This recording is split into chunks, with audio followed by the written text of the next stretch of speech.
Young dynamic leader మరి మీకు parliament సభ్యులుగా గెలిపించుకున్నారు మహేష్ యాదవ్ గారిని. అలాగే మొట్టమొదట వచ్చినప్పుడు కొత్తగా కడప నుంచి వచ్చారు మహేష్ యాదవ్ గారు.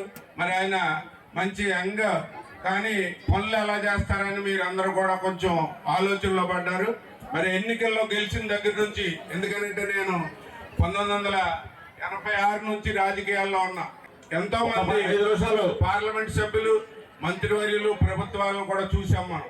అలాగే ఇవాళ ఎంపీ గెలిచిన దగ్గర నుంచి కూడా ఒక మంచి దృఢ నిశ్చయంతో గ్రామాల్లో ఉన్న రైతాంగానికి ఉన్న అన్ని ఇబ్బందులు ఫస్ట్ తీసుకుని దాంట్లో ఆయిల్ పామ్ కానివ్వండి, టొబాకో కానివ్వండి, అటు చేపలు, రొయ్యలు రైతులు వాళ్ళకి సంబంధించినవి కానివ్వండి, మీ మామిడి రైతులు కానివ్వండి, అన్ని తీసుకుని ప్రత్యేకంగా పార్లమెంట్ లో పోరాడి మనం ఎంపీ గారిని రిక్వెస్ట్ చేసిందంటే పామాయిల్ ఒక 2500 3000 పెరిగేలాగా చూసి పెట్టండి. మాకు ప్రస్తుతం 13,000 ఉంది, 16,000 అంటే ఇవాళ ఎంత ఉంది పామాయిల్ రేటు?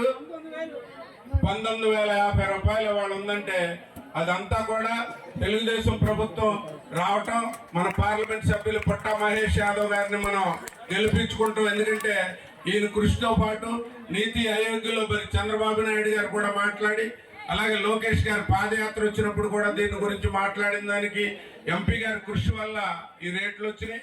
అలాగే టొబాకో రైతులందరూ కూడా ఎప్పటి నుంచో ఉన్నది, గత 15 సంవత్సరాల నుంచి ఎప్పుడు వాళ్ళకి రేట్లు పెరగల. మరి మొట్టమొదటిసారి ప్రతి బ్యారన్కి కూడా 1 లక్ష రూపాయలు వాళ్ళకి రేట్లు పెరగడం జరిగింది. వాళ్ళందరూ కూడా హ్యాపీగా ఉన్నారు.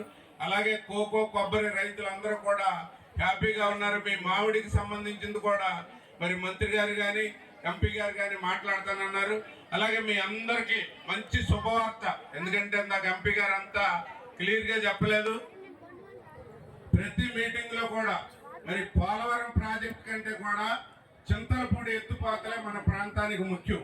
ఇవాళ పోలవరం కాన్స్టిట్యున్సీ కూడా పోలవరం ప్రాజెక్టు వాటర్ వెళ్దాం, చింతలపూడి ఎత్తుపోతల నీరునే పోలవరం కాన్స్టిట్యున్సీ ప్రజలు పెట్టుకోవాలి. కాబట్టి ఈ అప్లాండ్ అంతా పశ్చిమ గోదావరి, కృష్ణా జిల్లాల్లో మరి ఈ చింతలపూడి ఎత్తుపోతల శంకుస్థాపన 2008లో చేస్తే 5గురు ముఖ్యమంత్రులు మారారు. కేవలం 500 కోట్లు మాత్రమే ఖర్చు పెట్టారు. కానీ చంద్రబాబు నాయుడు గారు ఉన్న హయాంలో 3,300 కోట్లు ఖర్చు పెట్టారు. తర్వాత మహానుభావుడు మరి జగన్మోహన్ రెడ్డి గారు ముఖ్యమంత్రి వచ్చాడు. వచ్చిన తర్వాత పేపర్లో చూస్తే ఫస్ట్ మొట్టమొదటి వారంలోనే చింతలపూడి ఎత్తిపోతలను సంవత్సరంలో పూర్తి చేస్తాం, పోలవరం 2 ఏళ్లలో పూర్తి చేస్తామని ఇచ్చారు. 5 సంవత్సరాల్లో నబార్డు నుంచి 1900 కోట్ల రూపాయలు లోన్ తీసుకుని ఆ 1900 కోట్లు వేరే వాడేసి 1 రూపాయి కూడా చింతలపూడి ఎత్తిపోతలకి లేదు. మరి దీనికి 1900 కోట్లు కూడా నబార్డు నుంచి ఇచ్చిన రుణాన్ని ఖర్చు పెట్టుకోకుండా 33,000 కోట్ల రూపాయలు మరి చంద్రబాబు నాయుడు గారు ఖర్చు పెట్టింది తప్ప రూపాయి ఖర్చు పెట్టలా. జగన్మోహన్ రెడ్డి గారు 5 సంవత్సరాల్లో కూడా ఈ చింతలపూడి ప్రాజెక్టు దగ్గర మరి టన్నల్స్ కానీ, బ్రిడ్జిలు కానీ ఏయున్న మెటీరియల్ పట్టుకుని వెళ్ళిపోవడం తప్ప కాంట్రాక్టర్లు చేసే పని లేకుండా పోయింది.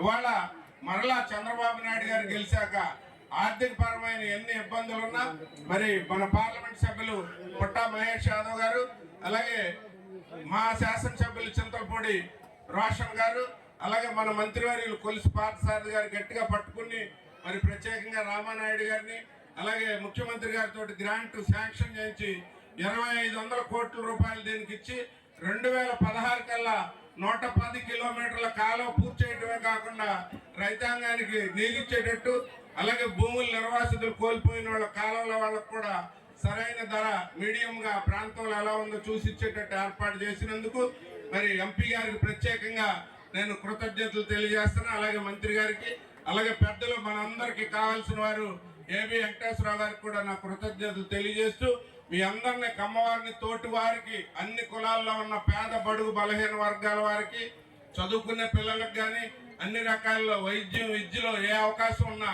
మనం దానా ధర్మాలు చేయడంలో ముందుండాలని, అందరూ పెద్ద మనసుతో చేయాలని కోరుకుంటూ ఈ అవకాశం ఇచ్చిన అందరికీ హృదయపూర్వక అభినందనలు. థ్యాంక్ యూ సార్ మురళి గారు.